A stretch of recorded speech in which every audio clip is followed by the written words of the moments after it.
I'm Mangino. Welcome to the Mangino Talks Pittsburgh podcast. I've been a radio talk show host for half of my life and nearly half of that right here in Pittsburgh. And so on my podcast, we talk about everything that matters to us all, from current events to Pittsburgh history, social issues to sports, politics, to practical day-to-day life. And today we look at some fascinating aspects of our history with Dr. Knowledge. The book is the all-time book of fascinating facts. His website is knowledgeinanutshell.com. You can find him on Twitter and on Facebook. Just look for Dr. Knowledge. Doctor, welcome. Good to have you on the show. Always good to be with you, Mangino. Thank you very much for making time. Quick reminder for everyone who's interested, the website, knowledgeinanutshell.com. The phone number for anyone who's interested in getting a copy of your book is 1-800-NUTSHELL. 1-800-NUTSHELL. Great. We'll get to misinformation coming up a little bit later on in the show and get her great one-liners. But first, we want to talk to Dr. Knowledge and go over some of the fascinating facts that you have in your book. And we'll start off with a beautiful story about God Bless America. Give us the background on that. Well, it really is a beautiful story. The song, of course, is written by Irving Berlin, who came to America with his family. He was a little kid when they came here from Russia in the late 1800s. And he used to wake up in the morning and hear his mother say things like, "God bless America." So happy was she to be here. They had had a terrible life in Russia, and they came here, and she just every day kept saying, "God bless America." And as he grew up, he remembered her saying that. Finally, in 1911, he had his first hit. It was Alexander Ragtime Band was his first hit. And then he became a very successful songwriter. In World War I, there was an Army relief show, and he was asked to write some music for that.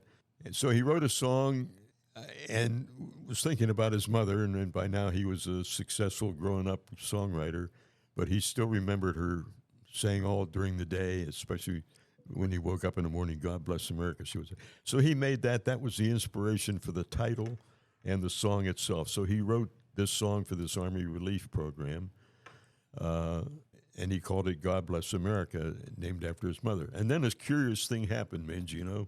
The show was running long. This was an Army relief show. It was going on Broadway, and it was running long, and they had to cut some songs out of the show. And of all the songs that they cut, one of them was "God Bless America." You would think they would have appreciated that song, especially for an Army show in wartime. But they cut that song because the show was running long. And he took the sheet music from that and stuck it in a desk drawer and basically put it aside for many, many years after that. This was in World War I, 1917, 1918. Finally, in 1937, 20 years later, there was a famous singer on radio in those days. There was no TV. Her name was Kate Smith, and she had a weekly radio program on network radio, and it was very, very popular. And this was a day before what used to be called Armistice Day, now called Veterans Day. And she's walking down the street in New York, and just by chance, walking the other way, here comes Irving Berlin. And she knew Irving since he was by that time a very famous songwriter. And she ran into him and said, "Irving, I have this show tomorrow night on Armistice Day. I would love to have some kind of patriotic song I could either play, one of yours or something you want to introduce." And he stopped for a moment and thought, "Gee, I have this song I wrote years ago." And he went back to his office, looked in the bottom drawer of his desk, and at the bottom of the drawer was the yellowed sheet music copy of "God Bless America." And he took the yellowed sheet music paper, sent it over to her, and she loved it. And the next night on her network radio program, she introduced the song. And, of course, it became a big, big favorite throughout the country. But just think, and by the way, the rest of her life, she was noted for that song. The Philadelphia Flyers used to have her, they used to play that song before their games instead of the Star Spangled Banner. And instead of just playing the recording of it, many times she came to the arena when hockey was played, and sang the song live. And as a matter of fact, when they won the Stanley Cup, she sang the song every night that they had a home game, including the pinching game, the clinching game in the Stanley Cup. So she introduced it. She became very famous for it, and of course now it's a love song by so many people that sing it. But she's the one that introduced it. And meantime, just think, if she had not run into Irving Berlin by chance walking down the street in New York, that yellow sheet music copy might have disappeared forever. We might never have heard the song. That is a fantastic point. Absolutely. And it's just such a beautiful thought that he was really quoting his mother when he wrote that, because she was so happy and grateful to be in this country after all the troubles they had in Russia. Just a very happy immigrant, lived on the east side of New York, and really gave us God Bless America. I think it's very touching to think that it was an immigrant woman that had such love and admiration for this country, that a song like that would be written, and that is near and dear to the hearts of Americans all over to this very day. And it was inspired by an immigrant woman, especially in this day and age when there seems to be this pushback against immigrants and what they're doing here and how they're changing the life here, and they're bringing too much of their culture and they're messing with what America has. And it's that great appreciation that was emblematic in that statement, God Bless America, that immigrants have had coming here since the beginning of this country. And they have to this very day. Every single one that is wanting to come here and make a home here is having feelings just like that. That's so well said. But just think, 3 words, and what they captured, just those 3 words, how much better could you say your love for America than those 3 words that she said all the time and that he wrote the song about? God Bless America.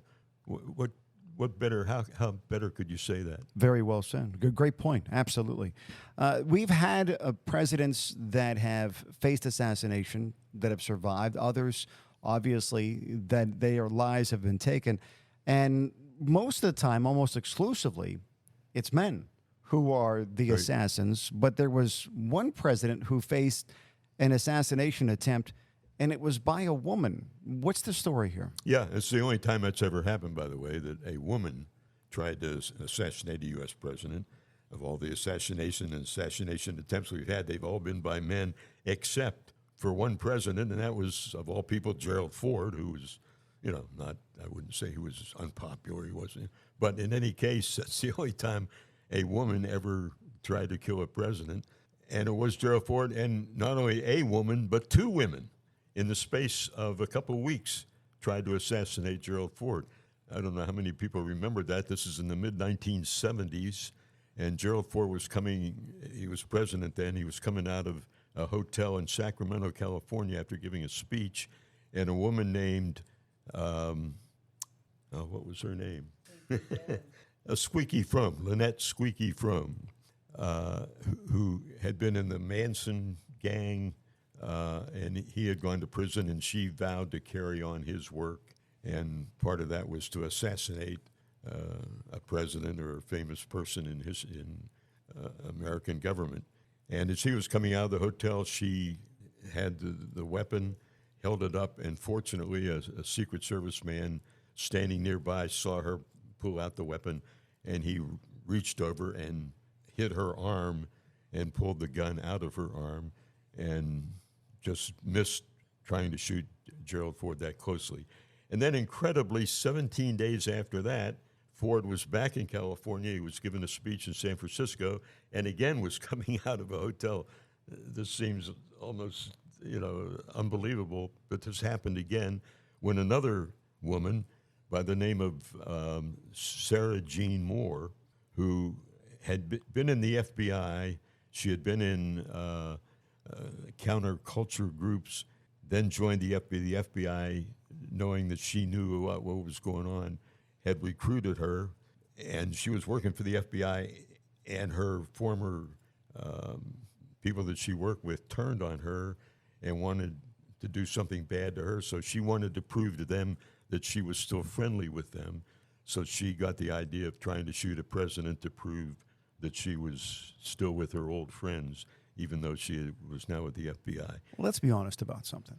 One guy who has two women who want to kill him, that tells me that something was going on. You know what I'm saying? Audrey, you know what I'm talking about. It seemed as though if you have a guy who has two women who want to kill him, that maybe he's messing around. That's not the case here. No, I don't think so. Are you sure about that? I can't be sure about it, but I don't think so. I think Okay, these were so just you're not two- sure. There's a possibility that my theory I just made up could be true. Could be. Okay. Could be. Both these women, by the way, went to prison in West Virginia, of all places, surprisingly. They were there for many years. I think both of them have been released, but they had long prison terms after this. Anyhow, she did shoot Sarah Jane Ward, did get her shot off at Ford, but fortunately, somebody standing next to her hit her arm just as she was shooting, and the bullet just missed Ford. Wow. It did hit it rebounded off the wall behind there, and there was a taxi driver there who was hit with the bullet, the rebound of the bullet. It was nothing serious. He survived. Thankfully. But the greatest part of this story, Mangino, other than just the fact from history that this is the only time that women ever tried to kill a U.S. president, and two of them did it in the space of 17 days, which is just amazing, two different women. Aside from all that is the great quote that Gerald Ford made about this. Is one of the, I just love this quote by him, and it's, you don't want to laugh about assassinations, but he really made a wonderful quote after all this. He got back to Washington, realized he had survived his second assassination attempt, and he said, "Thank goodness I'm a Ford and not a Lincoln." Oh, wow. Now, Wow. that's kind of sacrilegious, I guess, because, you don't want to make fun of Lincoln and what Right. happened to him. No. So we don't want to make fun of that. On the other hand, what a great quote by Ford. That is a good line. Yeah. And That is a good line. I'm a Ford. I'm not going back to that hotel again, or I'm not going back to California. Wouldn't have been all that bad either. That's right. No. But I'm a Ford and not a Lincoln, knowing, of course, that Lincoln had been assassinated. Right. Speaking of assassinations and families that associated with it, the Lincoln family has obviously the assassination, and then some tragic stories of the son that he experienced, and then obviously JFK assassinated, and then the tragedies that would be enough for any family to have to endure, but that wasn't the only tragedy the Kennedys had to live through. Oh, it's just an amazing story, man. It's just hard to believe that a family could go through this. And here was a family, the Kennedys, who had everything. They had a lot of money. The father was a very successful businessman, very wealthy. They had power. Mrs. Kennedy's father had been mayor of Boston, very popular. So they had everything. They had power, they had money. And how she lived through this, let me just go through this. The Kennedy family. Rose Kennedy was the mother. Their first son was killed in World War II.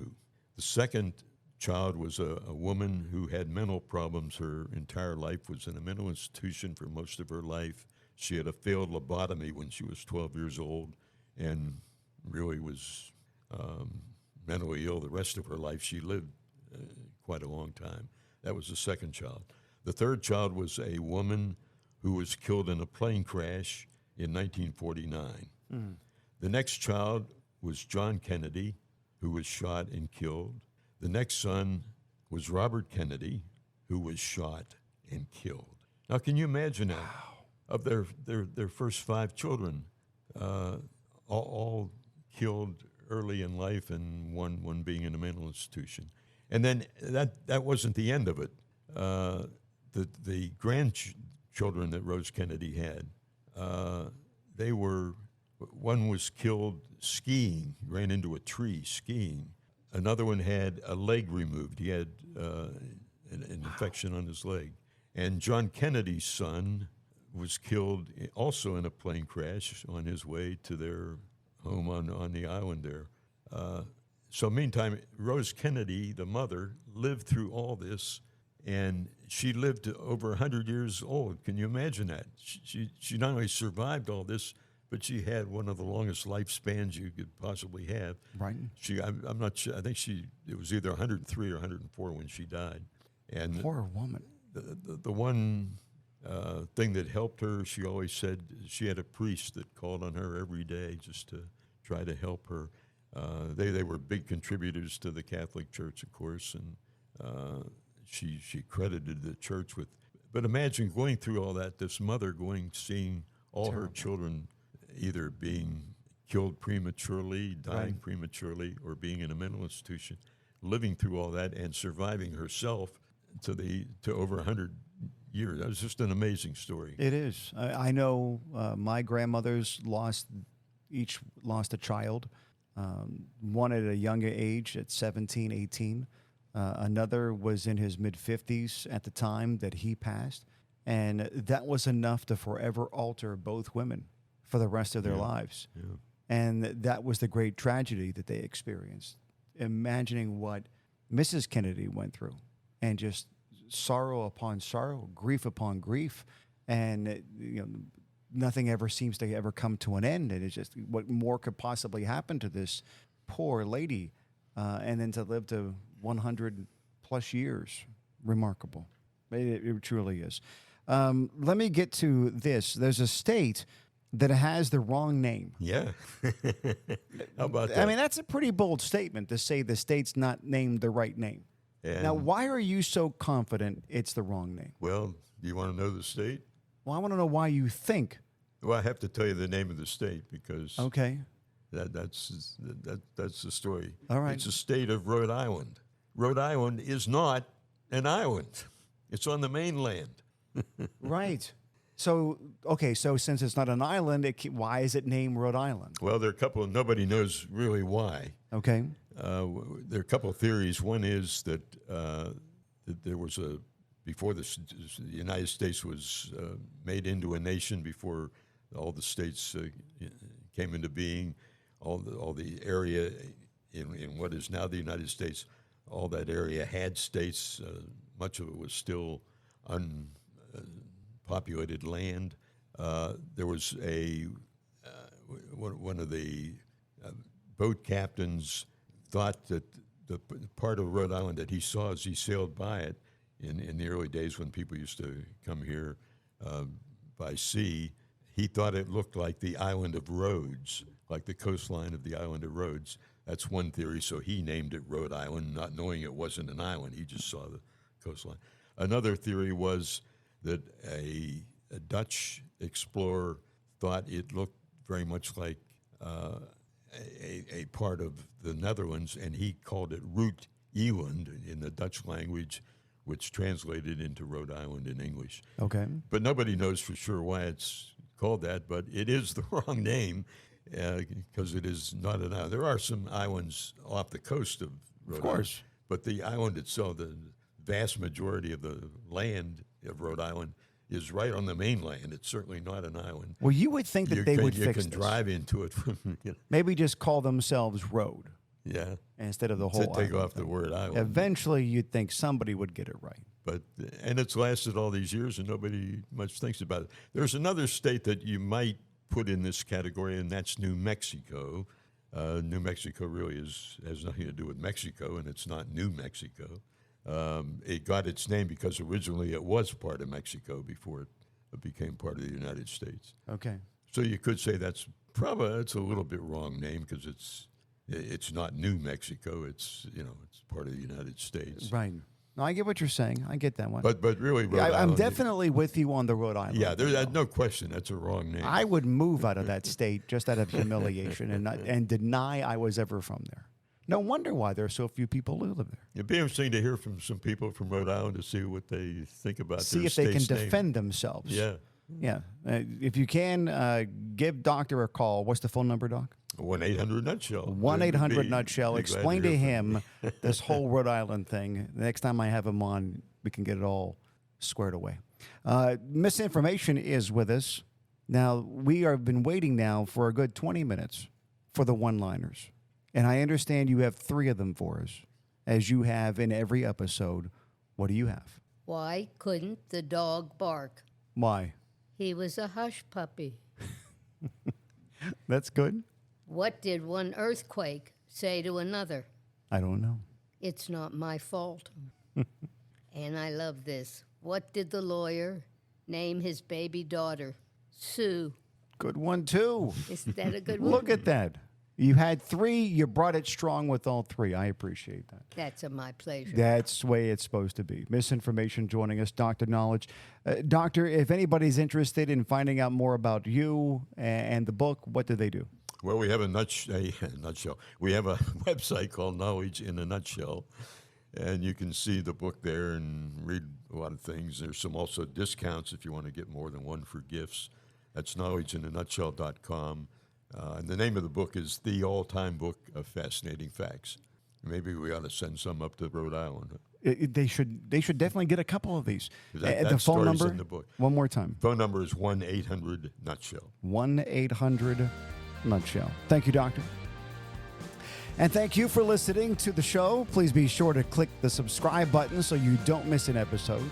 For more on me and the show, be sure to visit manginotalks.com. If there is a topic that you would like me to discuss, maybe a guest to have on, you can always shoot me an email, mangino@manginotalks. Follow me on your favorite social media platforms by using @manginotalks. And once you find me, please like, follow, subscribe, and share the pages with your friends and your family. And thank you very much for listening to the Mangino Talks podcast. I'm so scared about the future, and I wanna talk to you.